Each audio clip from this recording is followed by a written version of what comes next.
পাকিস্তানি কিছু ব্র্যান্ড আছে সেগুলোর ডিজাইন অ্যান্ড ফ্যাব্রিকগুলো খুব ভালো হয়। প্লাস আমি যেরকম মডেস্ট ওয়্যার করি, সো আমার কাছে পাকিস্তানি যেই কাটগুলো আছে সেগুলো ভালো লাগে, একটু লুজ ফিটেড হয়। সো সেই জন্যই আমার পাকিস্তানি ড্রেসেস বেশি পছন্দ। এই যে আপনারা পাকিস্তানি ড্রেস একটু বেশি প্রিফার করছেন, এই সুযোগটাই দোকানিরা নিচ্ছে কিনা, হয়তো দাম এই সুযোগে বাড়িয়ে দিচ্ছে? নট এক্স্যাক্টলি, আমার কাছে আমি তো পাকিস্তানি ওয়েবসাইটগুলোতেও দেখা হয়। সো প্রাইসটা হচ্ছে হয়তো শিপিং বা তাদের আনতে যেই প্রাইসটা হয়, সো এটা হচ্ছে ডিপেন্ড করে। অনলাইনে যেমন এই সেম ড্রেসগুলোর প্রাইস কিন্তু আরেকটু কম, সো শপে আসলে এগুলোর প্রাইসটা একটু বেশিই পড়ে। কি কারণ হতে পারে সেটা?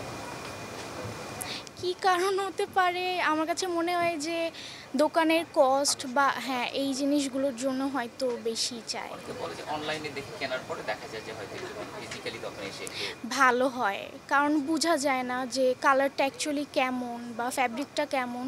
সো সামনাসামনি দেখলে এই জিনিসটা আসলে সুবিধা হয় যে কেমন।